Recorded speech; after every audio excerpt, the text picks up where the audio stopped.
بڑے بڑے گانے گانے والوں کو بلایا جاتا ہے اور ان سے مذہبی ٹچ دینے کے لیے قوالی،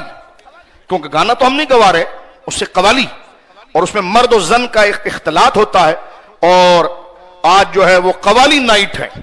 دیکھیں میرے دوستو، قوالی جن بزرگوں نے جائز کی ہے نا، وہ اس لیے نہیں کی ہے کہ اس کے ذریعے کوئی فحاشی شروع ہو جائے۔ قوالی ہو رہی ہے اور اس میں کلام کیا پڑھا جا رہا ہے جو روافظ نے لکھے ہوئے ہیں، سب نے کالے کپڑے، ایک فیشن چل پڑ گیا، سب کالے کپڑے اس میں پہنیں گے،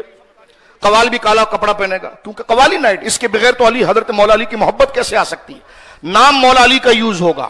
معاذ اللہ، نام دین کا یوز ہوگا،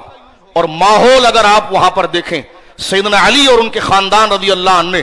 جس بے حیائی اور غیر شرعی حرکات کے خلاف اپنے گود کے بچے علی اصغر تک کو کربلا میں قربان کر دیا، یہ بھیڑیے ظالم ان کا نام لے کر یزید کا سودا بیچ رہے ہیں۔ یزید کیا کرتا تھا؟ یہی عیاشیاں تھی اس کی۔ تو اس سے بڑا غدار کون ہوگا کہ نام ان کا لے کر عمل ان کے دشمنوں کا کرے، اور نام لے جی مولا علی کے، جی سبحان اللہ، پنجتن پاک کا کلام پڑھا جائے گا۔ پنجتن پاک کا کلام عبادتوں میں اعلیٰ عبادت ہے، اس کا کوئی منکر نہیں، لیکن وہ کلام کیا ان کے نظریے کے موافق ہے؟ وہ محفل کیا ان کے دیے ہوئے نظریے جس پر پوری زندگی انہوں نے پہرا دیا؟ سیدہ زہرا پاک کے آنچل کو نہ آسمان نے دیکھا، نہ کسی فرد انسان نے دیکھا، کیا وہ چیز اس محفل کے اندر ہے؟ بلکہ آپ نے یہاں تک حضرت ابوبکر صدیق رضی اللہ تعالیٰ عنہ کی زوجہ، جو حضرت زہرا پاک کی آخری عمر میں خدمت کر رہی تھی، سیدہ اسما بنت عمیس، ان سے کہا اسما ایسا ہو سکتا ہے، کیونکہ میں دیکھتی ہوں کہ عورتوں کے جنازے اٹھتے ہیں تو ان کے کفن پر غیر مرد کی آنکھ پڑ جاتی ہے، تو ایسا ہو سکتا ہے اسما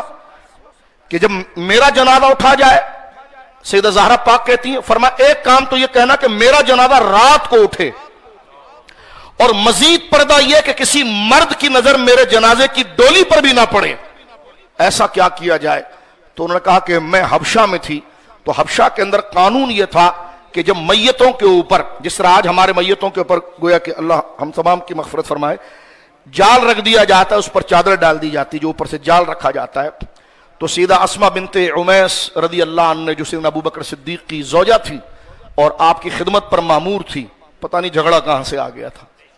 حضرت ابوبکر صدیق کی زوجہ ان کی خدمت کر رہی ہیں، اور یہ پوری سٹوری بنا رہے ہیں کہ حضرت ابوبکر سے لڑائی چل رہی تھی ان کی، یہ عجیب سی دو نمبری بات ہے۔ تو سیدہ اسما بنت عمیس نے سیدہ زہرا پاک کی خدمت میں عرض کی کہ میں جب حبشہ میں رہتی تھی تو میں نے وہاں دیکھا تھا کہ جنازوں کے اوپر ایک ڈولی بنائی جاتی تھی، اور وہ ڈولی کھجور کی شاخوں کی بنتی تھی کہ اندر میت نظر نہ آئے۔ آپ کو یہ چیز بہت پسند آئی۔ اسلام کے اندر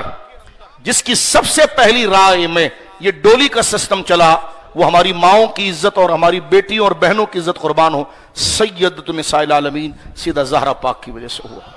نام زہرا پاک کی منقبت کا، اور وہاں پر آپ دیکھیں کیا چل رہا ہوتا ہے،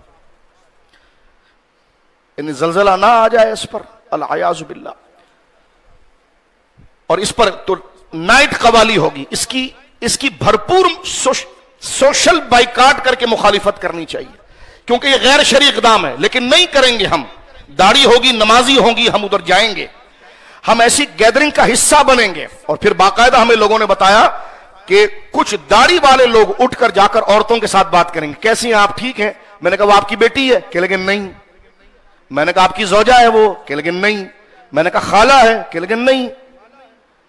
میں نے کہا پھوپھی ہے آپ کی کہ لیکن نہیں، میں نے کہا جب محرم نہیں ہے تو بیٹھ کر یہاں پر کیا کر رہا ہے؟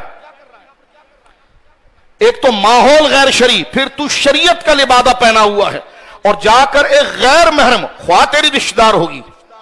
لیکن کیا یہ وہ رشتہ دار ہے جو محرم میں آتی ہیں یا غیر محرم ہے؟ جب ان سے بھی خدا نے پردہ فرض کیا ہوتا ہے، شرم نہیں آتی تمہیں کہ علی اعلان شریعت کا مذاق بناتے ہو اور آگے لوگوں کو سہولت مہیا کرتے ہو کہ یہ کوئی بھی مسئلہ نہیں، بس ایسی بس قرآن میں آ گیا ہے، حدیث میں آ گیا ہے، کربلا والوں نے جان دے دی، بس کوئی مسئلہ نہیں ہے، بس سب چلتا جی، برادری ہماری۔ یہ ہے مداہنت، یہ بہت بڑا طوفان لائے گی اور لا رہی ہے بے برکتی کا۔ موت، حضور نے فرمایا جب زنا عام ہوگا تو پھر تم میں موت زیادہ ہو جائے گی، جب تم میں کم تولنا عام ہوگا تو گرمی بڑھ جائے گی۔ تو یہ بہت بڑے طوفان کی طرف، یہ حیا، اس لیے کیونکہ یہ حیا کو گراتی ہے، اور حیا جو ہے وہ اصل ایمان ہے۔ تو گانا بجانا نہیں کر رہے ہم، تو قوالی کر رہے ہیں، اور اس میں عورت مرد سامنے بیٹھے ہوئے ہیں، جو ویڈیو چل رہی ہوتی ہے، ٹھیک ہے، ماحول روافظ کا بنا ہوا جناب، بالکل۔ اور جو پڑھنے والا ہے جو منہ میں آ رہا ہے پڑھ رہا ہے، وہ کسی کو چاہے تو خدا سے بڑھا دے، کسی کو چاہے تو نبی سے بڑھا دے، اور لوگ کہ کیا شاعری آپ نے پڑھی۔ لوگوں کو شعر کے نظم پر ذوق آ رہا ہے، جو بات وہ کر رہا ہے وہ پتہ ہی نہیں ان کو کہ کیا بات کر رہا ہے۔ اس کے گھر کی بیٹی تو اس کے گھر کا بیٹا تو شادی ہو رہی، یہ شعر پڑھے جا رہے ہیں۔ یہ بھی شعر پڑھا گیا نا کہ اس کے گھر کی بیٹی تھی تو اس کے گھر کا بیٹا تھا، اور وہ تشبیہات کہاں دیا جا رہا ہے؟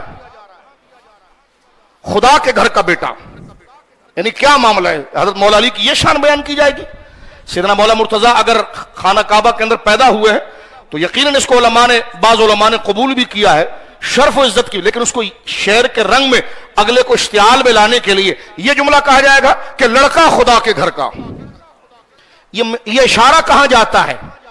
کیا کہنا چاہ رہا ہے؟ لڑکا خدا کے گھر کا۔ ہمارے اردو میں کیا کہا جاتا ہے؟ لڑکا فلاں کے گھر کا، یعنی وہ اس کا باپ ہے۔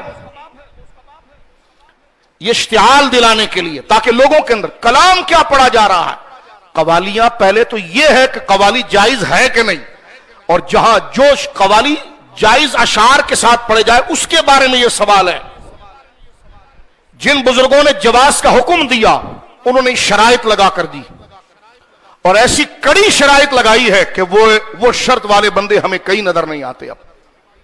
شاید تاجدار گولڑا ہو چاہے دیگر بزرگ ہو، جنہوں نے یہ بات بیان کی اس کے ساتھ شرائط رکھی ہے کہ یہ مزاج ہو، ایسا ماحول ہو، پڑھنے والے کے شرائط یہ ہو، کلام اس طرز کا ہو، اس ماحول کے اندر ہو۔ وہ ماحول ہمیں کئی نظر نہیں آتا۔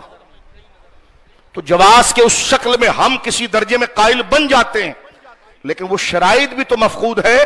پھر وہ دنیا داری کو لا کر اس میں رکھ دینا اور کہنا کہ جناب یہ دین کا معاملہ ہے، تو اس سے بڑی نافرمانی دین کی کیا ہو سکتی ہے؟ جمعے میں بات نہ کریں میرے دوستو، پھر کب یہ بات